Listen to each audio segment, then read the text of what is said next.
What is up, Packer fans?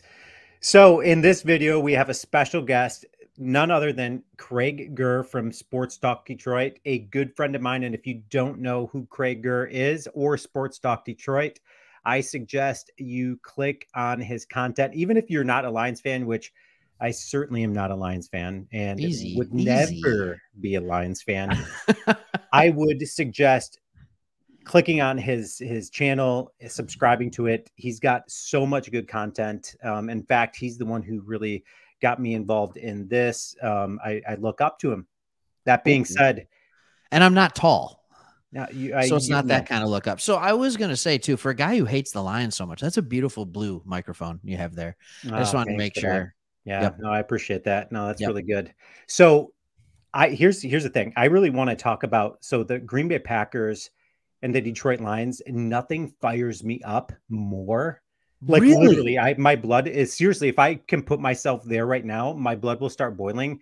Then last year's game, Detroit, Green Bay, I feel like we've owned Detroit Lions, and ironically enough, so the only Packers for about 30 years, but yeah. So the Packers are actually 103, 75, and 7 overall. Good to know. That's actually better than I would have anticipated. So thank you for the stats. Yeah, it was better than I thought too. So actually, since 2013, did you know that the Packers and Lions are 10-10?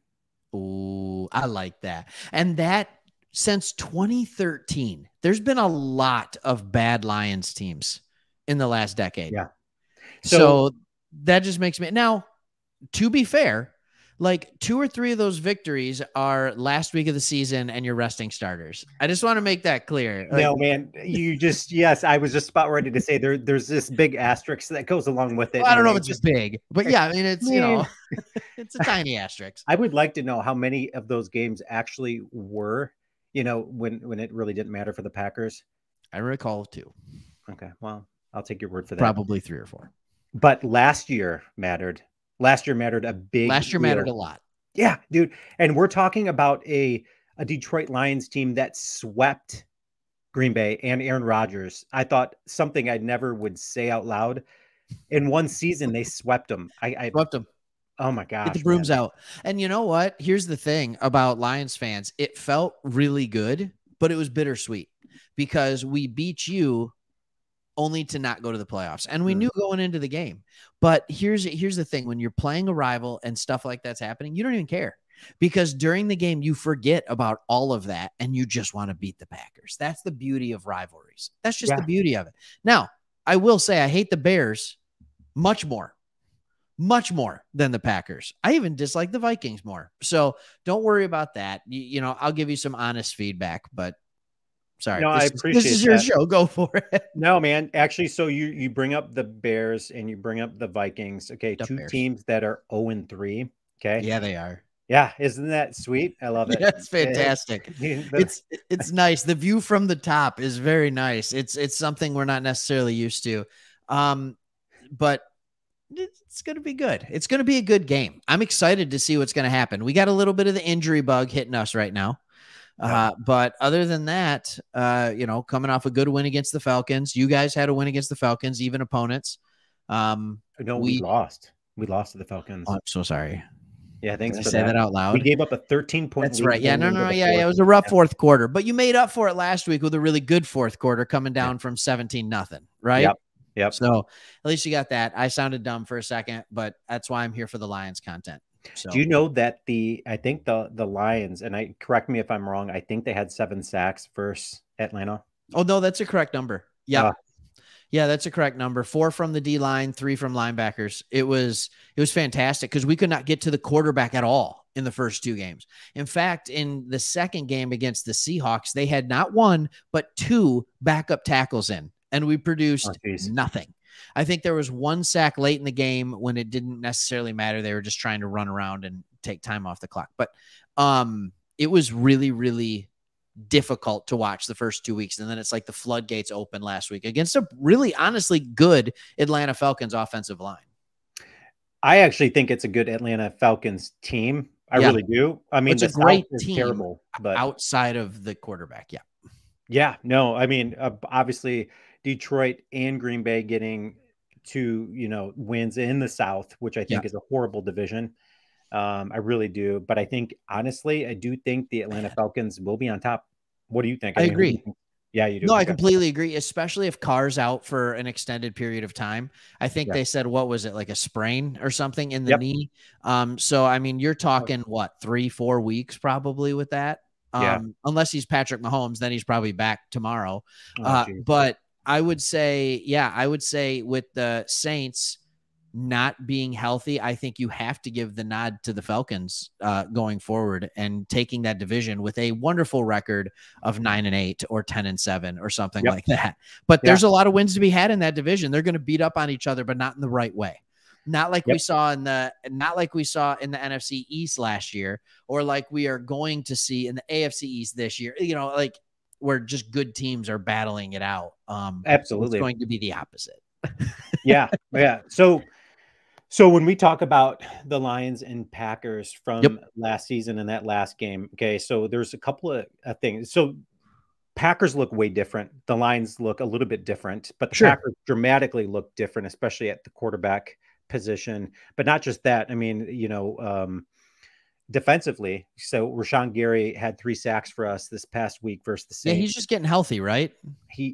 He is. So he was Yeah. actually out that game, that Detroit Green Bay, that last game of the season. Correct. He was out that game. So that's going to be a look for the Detroit Lions that, they didn't expect to see. Plus on offense, we got like rookies like Lucas Van Ness on the D line, who's looked pretty good. So that's He's looked pretty good. I laughed when you guys drafted him, and I'm not laughing as much anymore because he's looked really good.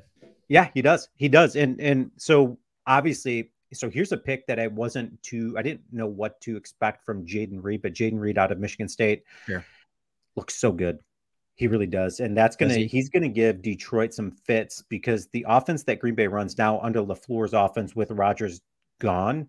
Yeah. This is more their true offense. And they do run a lot of like motion jet stuff. So it looks good. It looks a lot different. And then here's the guy that I'm super pumped up about that's going to give Detroit some fits is Luke Musgrave, our tight end. Okay. And I think this guy's going to be a top 5, tight end in the league in just probably 2 years, which is, It's funny that you say that. It's funny that you say that because we have a very similar thing going on at the tight end position. And I was looking it up. Like, I can see why Packers fans are excited about Musgrave. Like, he's got the speed. He has good hands. Like, that's feeling more and more like a steal. And it's just like, who's Dalton Kincaid? Right? Like, and who's Michael Mayer and who's like these other tight ends that went ahead. And I mean, I don't know if you're a PFF guy, but like Musgrave has a decent rating. He's a starting caliber tight end in that, which is hard. Rookie tight end. Tight end is the most difficult position as a rookie outside of quarterback, statistically speaking. And these two dudes are starting to do it well. I mean, Laporta for the Lions is actually the 3rd rated tight end in the league right now via PFF. Isn't that nuts? Yeah, it's nuts. That includes blocking, route running, everything. I mean, catching a wide open 45-yard touchdown helps last week on a defensive breakdown, but they can't take him off the field. He's been really good, and I understand why you guys have it's a little bit different. Musgrave is more probably you're excited about the pass catching, the speed from the tight end position, stuff like that. With Laporta, it's more just like yak yards, blocking, the full package type of deal. Mm-hmm. Yeah. No, I mean, you guys got to be excited about him. So what are you most excited about with this Detroit Lions team as opposed to the past? Yeah, I think what I'm most excited about with this Detroit Lions team, and this is going to be a weird answer, because as Lions fans, we are ingrained to always worry that our team's not actually good enough. And so this is what it is every year. And even when you go back to our teams in the 2000s, we had 2 teams in the teens make the playoffs, 2. And both of those teams, when you look at those rosters, the starters were okay. And as soon as you got behind the starters, you were done. Like, you were done. And this year, it's totally different. This year, like, for example, we lose our 2 starting safeties, and we have a guy who is a 4-year starter at safety come in off the bench. Yep. We have injury at corner, and we have a guy who started for us all of last year in Jerry Jacobs. We've got 4 rookies this year that are contributing at a high level in Brian Branch, Jack Campbell on the defensive side, and then Laporta and Gibbs on the offensive side. So what I'm excited about is a combination of two things: depth, which we don't know that word in Detroit. So when we're actually seeing depth, it's like, thank you so much for depth. So I'm excited about the depth and the potential star talent with guys like Gibbs and Branch and Hutchinson and Laporta, and St. Brown's already there. You know, it feels like there's just so much more talent on the field at every position. No, I mean, I would agree with you. I really would. Branch, dude. Wow. That dude he can play. He can play. He was everywhere last week. Everywhere. I think he was the first, I don't know if it's rookie or Lions rookie, in one game to get 11 tackles, 3 tackles for loss, and 2 PBUs. Which, that's ridiculous. I mean, we're kind of picking stats here, but it's still a ridiculous game. And that's coming off of CJ Gardner-Johnson. Like, he was so good. Their plan was to put CJ Gardner-Johnson more in that nickel, like hybrid role. And he was so good. They're like, all right, CJ, you're going back to safety. Walker's going to the bench. Tracy Walker, 4-year starter, and Branch is going to start for us. Like, that's impressive. Oh, that's super impressive. I'm actually freaked out about him, Jordan Love. I'm thinking, I'm anticipating him reading. He's already read quarterback so well, so I'm anticipating him doing the same thing against Jordan Love. And Jordan Love has protected the ball so well. You know that Jordan Love is actually tied for 5th in the NFL with passes over 25 yards. Keep in mind that's without Christian Watson. Absolutely unaware of that. And when you look at that receiving core, it's like, man, how are they producing big plays like that? Yeah. So it's impressive. And I think here's what, and this is what I've said. I'm going to say something nice about the Packers. Okay. I'm going to do it. Do it. Aaron Rodgers, we don't need to talk about him. We know how good of a quarterback he is and how much I despise him as a player. And that's okay. All right. But because it's been so difficult. But you are now seeing what a LaFleur offense looks like when he's in full control. Yeah.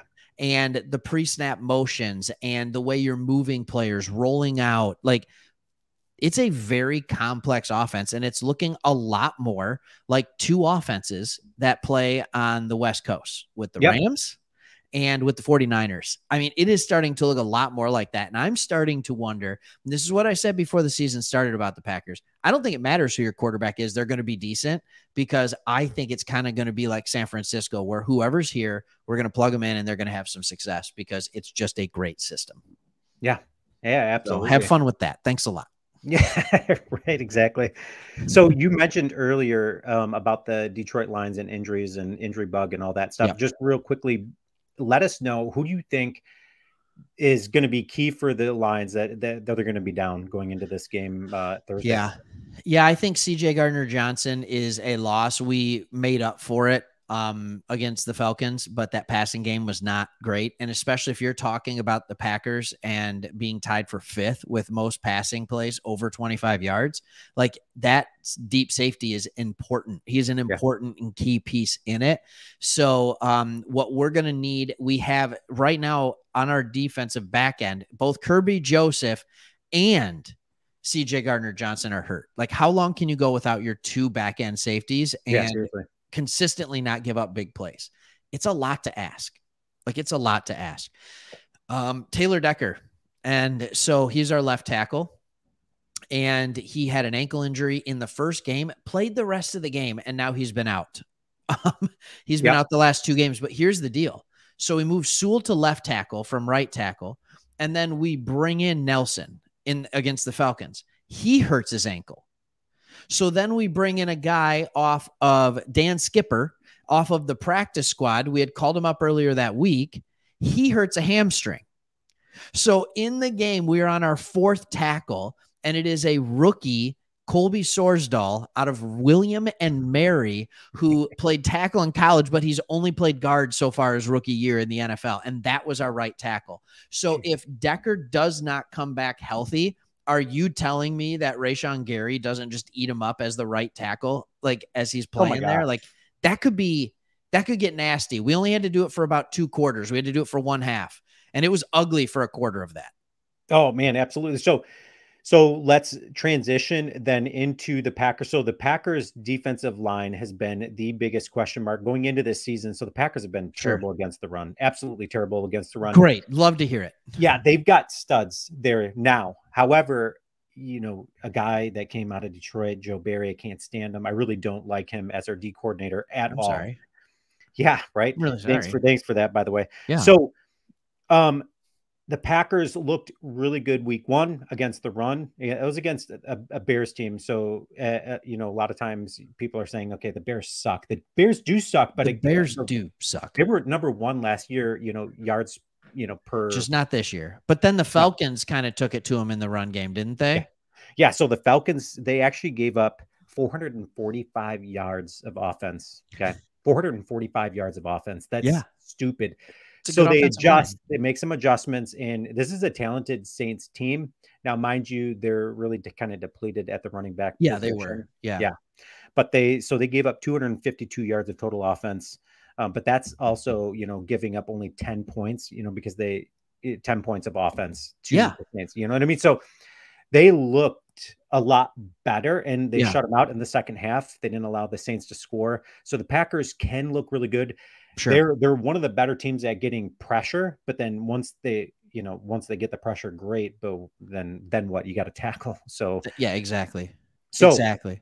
If you were, you know, just say you're a scout for the Packers, and you're going to give the Packers a little bit of a heads up, what should they be looking for defensively that the Lions are going to be doing to the Pack?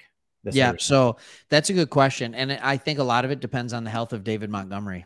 And Packers fans will recognize him as the guy who used to be the running back for the Chicago Bears. He hurt his quad. I believe it was his quad in week 2. He missed last week. So we just had Jahmyr Gibbs. He ran it 17 times. And then a couple of backups. Craig Reynolds ran, I think, 4 times, but 3 of those were at the very last drive of the game. So usually what I would say is you're going to see a team that's going to be very balanced run to pass. You're going to be very balanced. You're going to lean behind the big 3 on the offensive line: Taylor Decker, Frank Ragnow, and Penei Sewell. And even Jonah Jackson, you could throw him in there at left guard. But I'm not sure what that's going to look like depending on David Montgomery's health. It would just be up the middle, 15 to 20 carries a game for him. We're going to try and smash you in the mouth, get you tired, and then we're going to play action pass like crazy out of it. Yeah. And that's where Goff's really good. Last week, we couldn't really do that because it was Gibbs in there. So it'll be interesting. What I'd say is your 3 keys are Gibbs, Laporta, and Amon-Ra St. Brown. Those are the guys that are going to beat you. Nobody else is tremendously scary. Marvin Jones Jr. needs to probably retire. He currently has, I believe, 1 catch on the season. Oh, no kidding. He has, I think, 3 drops, and he is currently rated the 111th wide receiver on PFF. That is out of 111 wide receivers. Wow. That's so bad. Don't worry too much about good old Marvin Jones. Yeah, he was better his first time around in Detroit. Reynolds he's put together some good games, but he's kind of dealing with a groin injury. There's injuries everywhere. Yeah. So speaking of injuries, so we actually were out a lot of guys last week versus the Saints. Okay. One of them being Jair. I really hope that the Packers will key in on St. Brown with Jair one-on-one. I really hope to see that. They move? I was going to ask you that. I'll ask you this when you come on my show. Yeah. But do they move him around to go with the number 1, or does he take a side of the field? No. So once in a while they move him around. They need to just my best guy versus your best guy. They need to keep that mentality going. They do that every once in a while, but then they seem to shy away from it. So that being said, I really hope that they just stick Jair on St. Brown. He is deadly, and I'm looking forward to it. So anyways, let's end with this. Okay. So I'm super pumped about this game. I know you are. I mean, of course. Oh my gosh, dude. So that being said, I'm looking at this as like, dude, I want the Packers so badly to just beat up on the Lions. Like, just take all your anger out from just getting swept, embarrassingly enough, by the Detroit Lions. That's my plug. I'm sorry. Can we explain why it's embarrassing? Yeah, right. That's so. What? That was Aaron Rodgers' fault. When he comes out, we beat him the first time, and he says we shouldn't lose that game to that team. It's like, okay, well, now we hate you. I mean, we did anyway, but Now he made an enemy of everybody currently on the And team. they had nothing to lose going into that game. So I knew going in, I was like, this is dangerous. I mean, they're playing for nothing. They're going to be going for it on fourth down every time. I don't, yeah. Anyways, so that being said, I would love to hear what you feel the final score is going to be, and then I'll tell you what I think the final score is going to be. Yeah. Okay. So we're going to do it that way. All right. So it's two teams that now have been able to get there. I think we are going to be a little bit limited on the offensive side of the football, unless David Montgomery can come back. You are 2-point favorites going into this right now. Okay? Thank you so much. My belief on the score is Lions 27, Packers 21. Okay. Yeah. Okay. And we were regularly scoring 30 points last year. We haven't quite gotten it going yet. But here's the thing. We've played one bad defense. We scored 30 on them. We've played two very good defenses, and we've scored 21-20. Okay. The offense has yet to fully click. But if we don't turn the ball over, which hopefully we got our turnovers out in the last two games, we have the ability to score pretty high numbers. Yeah, no, and the Packers do too, just because they're flashy. This is going to be Christian Watson's homecoming game. Okay, so this is his first game of the season off of his hamstring injury. So they're going to look quick, and I think this could go a high-scoring game. It really could. This could be the game that Detroit all of a sudden is like, okay, hey, we're firing on all cylinders, and they get their offensive, mojo going. But I think, and I really do. I really think this is going to be a close game. The last couple of games have been super close for the Packers. I think the Packers win this one at home, even being 2-point underdogs. And I would tell you if I think they're going to lose. I really don't think they're going to lose. I think they're going to win this one 27-24. I was gonna say 27-24 Lions, but I went with 21 just to give it a little extra oomph. You know what I mean? Because I do feel like the Green Bay Packers are the Atlanta Falcons heavy. And I know that sounds weird. I see. I think Jordan Love is a better version at this point in his career than Desmond Ridder. And I think it's a little bit better coached team. But is Aaron Jones going to be healthy for this one or not? They are projecting he will be there. So it's that they're should be. Okay. He is a Lions killer. Yeah. He has destroyed us. But here's the other thing that I would say. You asked me this question earlier, and then we can end it. I'm so sorry. Attack Jerry Jacobs when you're throwing the football. He has been bad this year at corner. And our run defense hasn't given up more than 50 run yards in a game yet. It's been phenomenally good. So, and that was Bijan Robinson and Tyler Algier in the last game. So, and Kenneth Walker Jr. before that. Like to any one player, we haven't given up more than 50. Well, so the Packers, when healthy, I think they really do have one of the best, if not the best, left side offensive line, right? With one helper with Jenkins and Bakhtiari. So Jenkins is going to be out for a few more weeks, and Bakhtiari, we're hoping that he comes back for this Thursday's game. Who knows? He's day to day always. He's going to be day to day all year. So, anyways, thank you so much for coming on. Great being here. Yeah, no, man. If you guys don't know, again, this is Craig. He's with Sports Talk Detroit and Sports Talk Extra. Yeah, check out the Extra. More NFL teams. Yeah. Thanks so much for coming, man. Go Pack. Go Pack. Go Lions.